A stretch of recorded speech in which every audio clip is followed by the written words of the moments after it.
Vamos estar abrindo a palavra de Deus no texto de Mateus, o Evangelho de Mateus, capítulo 6. Evangelho de Mateus, capítulo 6, a partir do versículo 25.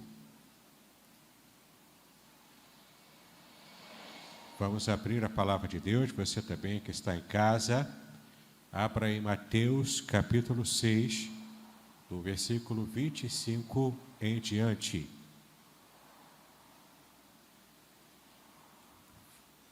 Façamos então a leitura do texto, que diz o seguinte: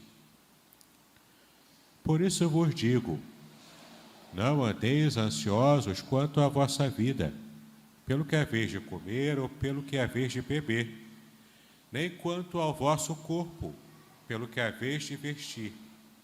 Não é a vida mais do que o mantimento, e o corpo mais do que o vestuário? Olhai para as aves do céu, que nem semeiam e nem cegam, e nem ajuntam em celeiros, e o vosso Pai Celestial as alimenta. Não tendes vós muito mais valor do que elas? E qual de vós poderá, com todos os seus cuidados, acrescentar um côvado à sua estatura? E quanto ao vestuário, por que andeis ansiosos? Olhai os lírios do campo, como eles crescem, e não trabalham e nem fiam. Eu vos digo que nem mesmo Salomão, em toda a sua glória, se vestiu como qualquer deles. Pois se Deus assim veste a erva do campo, que hoje existe e amanhã é lançada no forno, não vos vestirá muito mais a vós, homens de pequena fé? Não andeis, pois, inquietos, dizendo: que comeremos, ou que beberemos, ou com que nos vestiremos? Porque todas estas coisas os gentios procuram. De certo, o vosso Pai Celestial bem sabe que necessitais de todas estas coisas. Mas buscai primeiro o reino de Deus e a sua justiça, e todas estas coisas vos serão acrescentadas. Não vos inquieteis, pois, pelo dia de amanhã, porque o dia de amanhã cuidará de si mesmo. Basta a cada dia o seu mal. Eu quero ler de novo com os irmãos o versículo 13, que na verdade é o versículo 33, na verdade, que é o nosso tema do ano de 2022 aqui em nossa igreja. Mas buscai primeiro o reino de Deus e a sua justiça, e todas estas coisas vos serão acrescentadas. Meus queridos, vivemos em um período de plena ansiedade. Aliás, os séculos 20 e agora 21 são o período denominado pelos psicólogos, pelos analistas, como sendo o século da depressão, o século da ansiedade também. E, de fato, lá em Daniel, capítulo 12, o profeta já havia previsto isso. O profeta Daniel disse que no final dos tempos, as pessoas estariam correndo de um lado para o outro e a ciência se multiplicaria. De fato, temos visto isso acontecer. Parece que um dia de 24 horas não é o suficiente para que possamos dar conta de todos os afazeres que nós temos.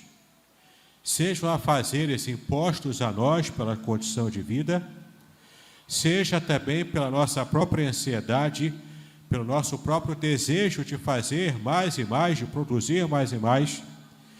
E então, achamos que o dia é curto demais, que o tempo passa muito rápido, e não conseguimos dar conta de tudo o que precisamos fazer. O fato é que se o Senhor nos deu 24 horas diários, é porque esse tempo é o suficiente para que possamos estar realizando a obra do próprio Deus e também tudo que é necessário para a nossa sobrevivência. Mas o fato é que a ansiedade tem dominado tanto o nosso coração e a nossa mente, que quando, por exemplo, estamos demorando um pouco mais do que o normal para fazer algo que geralmente fazemos em menos tempo, nós ficamos muito estressados, nós ficamos bastante irritados até.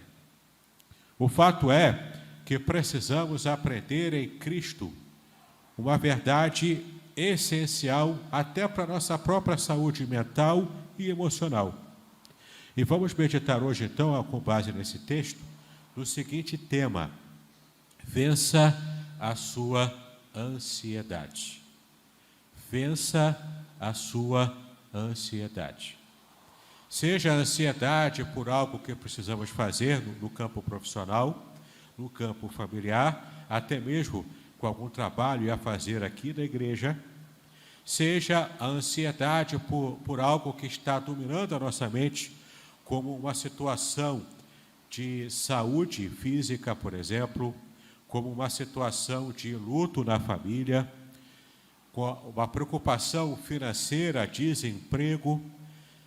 Não importa qual área, não importa o tipo de problema que enfrentamos, precisamos aprender a vencer a nossa própria ansiedade, o nosso próprio desejo, o nosso próprio pensamento e sentimento. Conforme o próprio Deus falou diretamente para Caim, quando, por ocasião de ele ter assassinado o seu irmão, o primeiro assassinato da história humana, e Deus chega para Caim e coloca diante dele aquilo que ele havia feito. E então Deus fala para ele o seguinte: o seu desejo será contra ti, mas cabe a ti dominá-lo. Ou seja, o desejo de fazer o mal, a ansiedade, seja fazer o mal ao outro, seja fazer o mal a si mesmo, tudo isso vai contra a natureza do que o próprio Deus criou. Isso é fruto, resultado do pecado que assola a humanidade desde o Éden até os dias de hoje. Mas apesar disso, nós temos elementos que o próprio Deus nos deu. Elementos emocionais, elementos mentais, elementos da nossa psique humana, para que estejamos vencendo os males que brotam, que nascem de dentro de nós. Então, nós temos instrumentos e elementos, sim, para dominar o mal que brota no nosso próprio coração. Aliás, Jesus mesmo disse que é do coração humano que brota todo tipo de pecado, todo tipo de maldade. E cabe a nós, então, ter os elementos da Bíblia para podermos dominar. E a ansiedade também. A ansiedade faz parte desse conjunto de sentimentos maléficos, ruins, que trazem, inclusive, adoecimento emocional a cada um de nós. O Senhor Jesus sabia disso. Embora não com todo esse conhecimento de psicologia moderna como nós temos hoje, mas por certo o Senhor, que participou da criação do ser humano, ele conhecia o que se passa lá dentro, no coração, no âmago de cada um de nós. E ele sabia o quão destrutivo é o sentimento de ansiedade. Inclusive, há uma compreensão popular que diz o seguinte, que a ansiedade é excesso de futuro, enquanto que depressão é excesso de passado. Então, qual deve ser o nosso foco, o nosso objetivo para ter uma vida emocional saudável? É focarmos a nossa atenção nas situações do presente, como o próprio Senhor Jesus disse nessa passagem que acabamos de ler. No original em grego aparece aqui a palavra merimnesete, que significa em grego estar ansioso demais, sofrer por antecipação, ou como nós estamos falando aqui, de modo popular, excesso de futuro, quando você acha e fica ansioso pelo futuro que ainda virá, e é um futuro incerto, porque tudo aquilo que vem à frente é uma coisa incerta, nós então sofremos por antecipação por esse futuro que ainda virá. Nesta sessão aqui, nós encontramos algumas palavras-chave, apenas 3. Eu quero destacar para vocês essas palavras-chave que vão nos ajudar a compreender como podemos vencer, como podemos dominar a nossa própria ansiedade. E assim termos uma vida espiritual equilibrada, uma vida cristã equilibrada, uma vida emocional sadia e também equilibrada.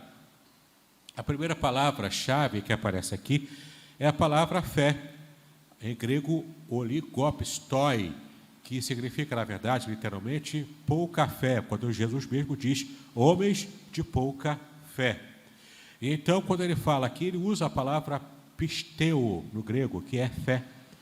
A fé no sentido de confiar em Deus, a fé no sentido de abraçar aquele seu relacionamento com Deus com todas as suas forças. É você se colocar mesmo em confiança de que Deus suprirá todas as suas necessidades. Então, quando colocamos em perspectiva a nossa fé diante do Senhor, essa confiança que nós temos em Deus, nós aprendemos que não precisamos ficar ansiosos, temerosos pelo que ainda virá, porque mesmo o nosso futuro, ele está guardado em Deus, ele está preservado em Deus, ele está sob o total, completo controle daquele que tudo domina. Aliás, se pensarmos adequadamente, vamos perceber que tanto o passado quanto o futuro são elementos virtuais. E o que temos de concreto é o que vivemos hoje. É o hoje, é o agora. Isso é o concreto. É o que temos de palpável. Mas quando nos lembramos de algo do passado, lembramos da virtualidade do nosso pensamento. E quando projetamos algo para o futuro, seja positivo, seja negativo, é também uma projeção da virtualidade do nosso pensamento. Por isso que Jesus disse que precisamos exercer fé, confiança em Deus, para saber que agora, em nosso presente, nós estamos sendo cuidados por Ele. E naquilo que ainda virá no futuro, que ainda que nos provoque certo nível de ansiedade, certo nível de preocupação, nós precisamos aprender que na virtualidade daquilo que eu imagino para o futuro, Deus lá estará cuidando de mim, como Ele está cuidando agora, do que há de concreto no meu presente. É muito interessante a gente perceber, por exemplo, qual é a origem da palavra fé na Bíblia. Lá em Hebreus, capítulo 11, quando o autor fala sobre a fé, ele diz que a fé é o firme fundamento das coisas que não se veem, daquilo que não acontece ainda. Por que ele disse isso? Por que ele usa esse conceito de fé? Porque isso está plenamente fundamentado na palavra fé na língua hebraica. Porque, embora os autores do Novo Testamento tenham escrito em grego, a mentalidade de cada um deles era a mentalidade hebraica, dentro de um cabedal de cultura hebraica antiga. E a palavra hebraica para fé, no Antigo Testamento e também no Novo Testamento, é emuná. E a palavra emuná significa fé no sentido de confiança. Confiança naquele em quem você já conhece. Aquele no qual você já conhece. Ou seja, não existe base bíblica para esse conceito de uma fé cega. Aquele passo de fé com os olhos fechados, como naquele filme do Indiana Jones e a Última Cruzada. Quando ele dá um passo de fé cega, e aquilo é o que popularmente o pessoal diz que é a fé. Só que, biblicamente, a fé não é isso. Biblicamente, a fé é o conhecimento que você tem de Deus. Por que você tem um conhecimento de Deus? Conforme Osés mesmo diz que prossigamos e continuemos prosseguindo em conhecer o Senhor. Por que você tem o conhecimento de Deus? Porque você tem um relacionamento com Ele. Deus não é o Deus morto, Deus é o Deus vivo. E você pode falar com Ele todos os dias. Você pode se relacionar com Ele todos os dias da sua vida. E porque você tem um relacionamento com o Deus vivo, Você conhece esse Deus vivo porque Ele se revela a você na palavra dEle e na prática do dia a dia. E além dEle se revelar a você e você conhecê-lo na prática, isso faz então com que você perceba que você tem um chão muito sólido para pisar quando você pensa na sua confiança, na sua fé, no Deus em quem você serve. Você não está servindo a um Deus que é um fantasma, um Deus fantasmagórico que ninguém vê, porque na verdade ele não existe. O teu Deus é concreto, apesar de ser espiritual. Você não o enxerga com os olhos carnais, mas você o enxerga em todos os momentos da sua vida, em todas as experiências da sua vida. Isso é fé bíblica. E a primeira palavra que eu quero destacar aqui nesse texto é a palavra fé. Porque essa palavra fé, como está lá em Mateus capítulo 6, versículo 30, quando Jesus pergunta: será que Deus não vai dar para vocês a mesma coisa que Deus dá quando se preocupa com os mínimos detalhes da natureza que Ele criou, já que vocês, seres humanos, são melhores, são a coroa da criação de Deus? Homens de pouca fé. E Ele faz essa pergunta. A palavra fé, portanto, é destacada aqui como sendo essencial para o nosso relacionamento com Deus e até mesmo para a nossa saúde espiritual, mental e emocional. Guardemos então a fé no Senhor, que é baseada plenamente na confiança que nós temos, porque nós conhecemos ao Deus com quem nós nos relacionamos. A segunda palavra que eu quero destacar para vocês aqui, que também aparece no texto, é a palavra Pai, para designar Deus. Em grego, pater, que está no versículo 32. Mateus capítulo 6, versículo 32. Quando ele se refere ao Pai. E é interessante que quando ele menciona ao Pai, Jesus é aquele que revelou Deus não apenas como um Deus distante, um Deus sisudo, um Deus que está pronto a castigar aquele que se desvia no mínimo detalhe de um pecado que comete. Então Deus vai com tudo em cima desse servo dele, desse filho dele. Muito mais do que isso, Jesus revela um Deus que é Pai. Conforme a palavra aramaica, Abba. Abba é paizinho, é aquele pai que está na intimidade, que tem carinho, que tem cuidado, que tem amor pela sua criança, pelo seu filho. É aquele que tem interesse profundo no bem-estar do seu filho. E Jesus revela a Deus como Pai. O Pai que nos ama, o Pai que está próximo, o Pai que quer o nosso bem, que deseja tudo do melhor para nós.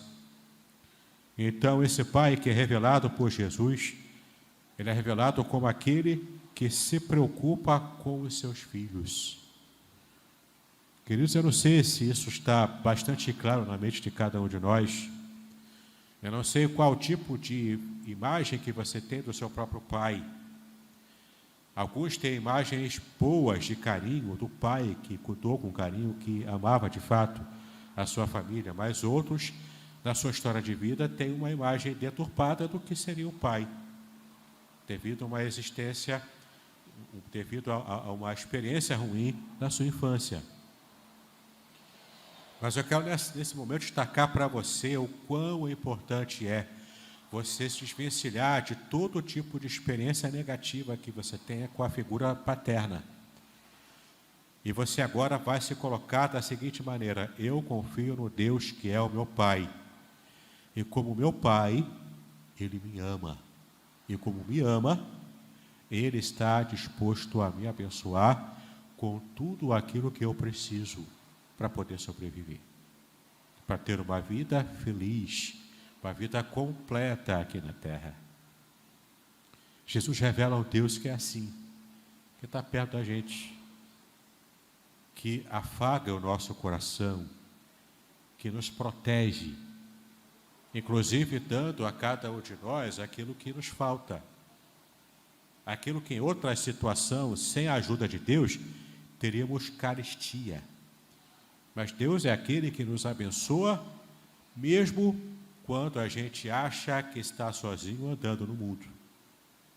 É bem a propósito aquele texto que geralmente o pessoal dava antigamente, agora já não dá tanto, porque não se tem mais esse costume de dar cartão físico de Natal, mas nos cartões de Natal de antigamente sempre era batata. Todo ano eu recebi um cartão com aquele texto de Pegadas na Areia.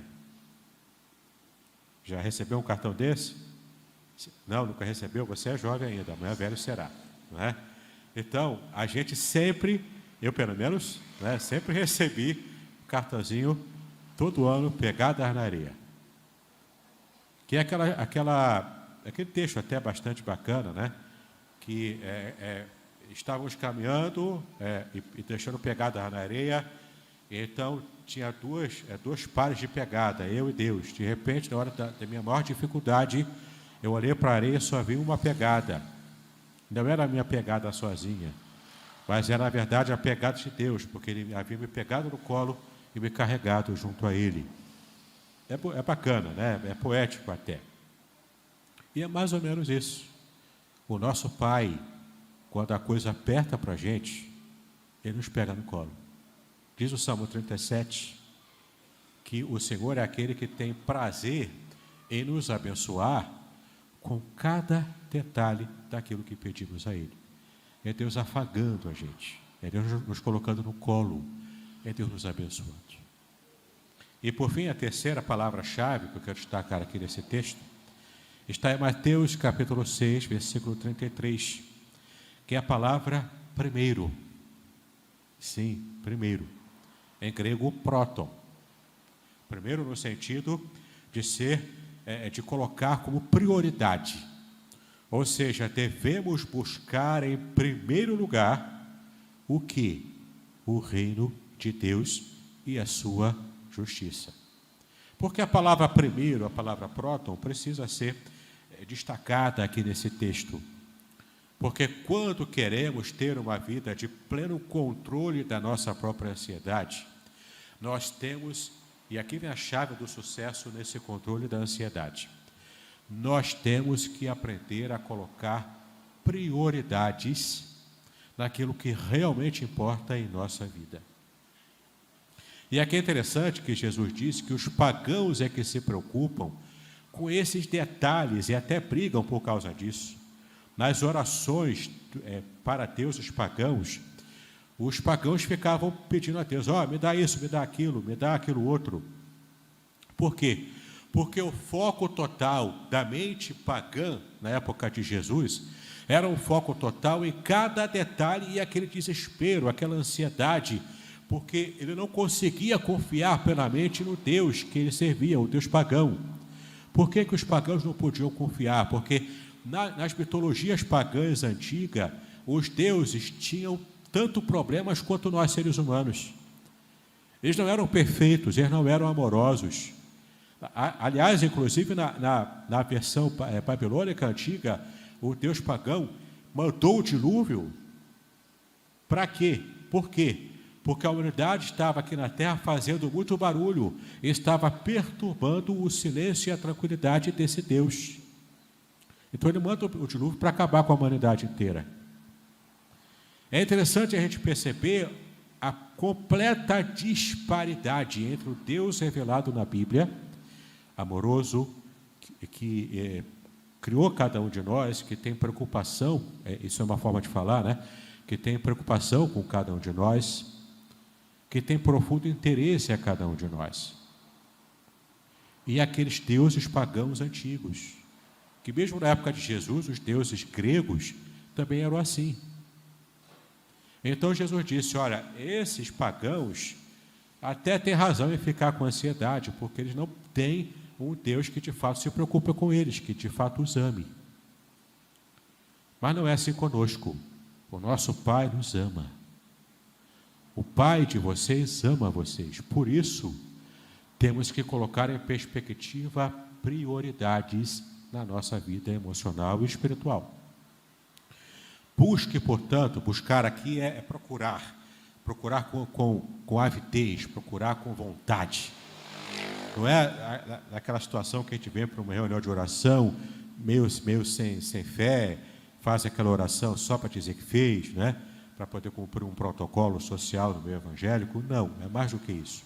É buscar de verdade, é ter desejo, é como a corça que anseia as águas, que está com sede e anseia as águas. A nossa alma precisa ter sede de Deus, do Deus vivo. Então, buscar o reino de Deus e colocá-lo em primeiro lugar, colocá-lo como prioridade na nossa vida.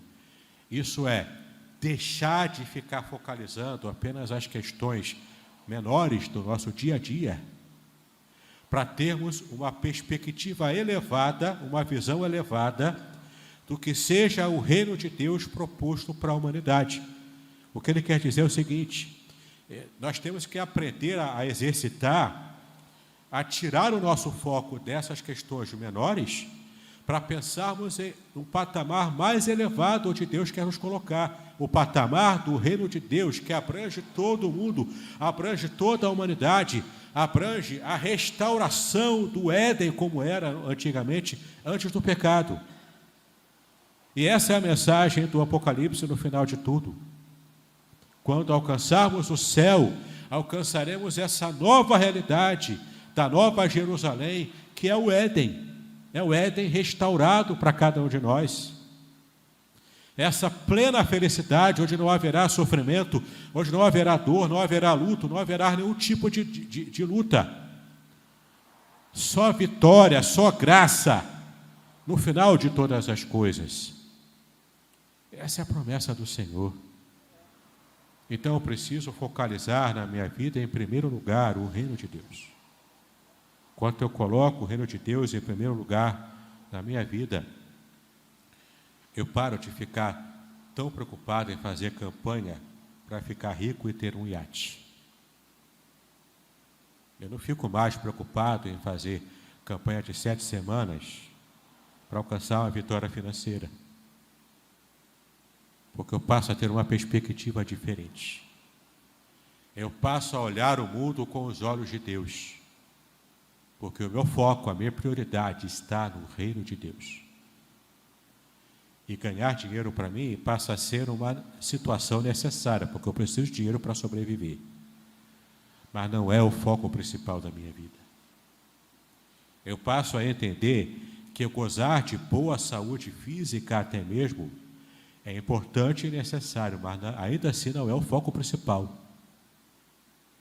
Porque mesmo na doença, se eu tenho a visão no reino, mesmo enfrentando uma enfermidade, eu consigo enxergar o meu papel para glorificar a Deus através da minha enfermidade. E ainda que Deus não me cure agora, fisicamente, ainda que isso não aconteça, no final, quando eu falecer, o céu estará à minha frente. E quando Deus me dá o céu, Deus está me dando a resposta de todas as minhas orações. Então, meu querido e minha querida, para vencer a ansiedade, nós temos que, de fato, priorizar o reino de Deus. O que significa isso? Ampliar a nossa visão. Olhar o mundo como Deus quer que eu olhe e perceba o agir dele em toda a humanidade. Por que não devemos ficar ansiosos? É interessante que no versículo 34, Jesus disse: basta a cada dia o seu mal. Literalmente em grego, ele estava dizendo o seguinte: porque o amanhã cuidará do amanhã. Ou seja, o amanhã cuidará do seu próprio dia, do seu próprio amanhã. Preocupação pelas lutas do dia a dia devem ser, portanto, abandonadas por cada um de nós. Por que precisamos abandoná-las? Porque nós temos um Deus que cuida de cada um de nós. Claro que não quer dizer com isso que eu vou negligenciar a minha preparação. Eu vou fazer uma previdência privada, se eu puder. Eu vou pagar a previdência social aqui no Brasil. Eu vou me precaver daquilo que eu posso, daquilo que cabe a mim. Mas eu não preciso perder noites de sono com medo do que virá no futuro. O mundo está ainda enfrentando uma situação, creio eu, temporária de guerra. Escalou rápido essa guerra lá na Ucrânia. Isso tem trazido preocupações quanto ao futuro da própria humanidade. Nós que até há pouco tempo atrás, há um mês atrás, nem sonhávamos que poderia haver uma situação de possível guerra, inclusive usando armas nucleares. A gente achou que isso era coisa do passado, mas isso de repente reacendeu. Eu vou ficar ansioso? Eu vou ficar com medo? Não, Deus está comigo. Deus está comigo. E Deus pode nos abençoar, mesmo numa situação que foge completamente ao nosso controle, como essa situação mundial. Então, basta que possamos confiar em Deus, que o amanhã cuidará do seu próprio amanhã. Basta a cada dia, portanto, o seu próprio mal. Procurar o reino de Deus e a sua justiça significa procurar sua ajuda em primeiro lugar, saturar os nossos pensamentos com os seus desejos, tomar o seu caráter como modelo e lhe servir e obedecer em tudo quanto fazemos aqui na terra. E então, queridos, para podermos encerrar a nossa mensagem dessa manhã, eu quero convidar você a ter fé no nosso Pai, a colocar em primeiro plano o seu reino e a sua justiça. E então, você vai experimentar que o nosso Deus suprirá todas as nossas necessidades.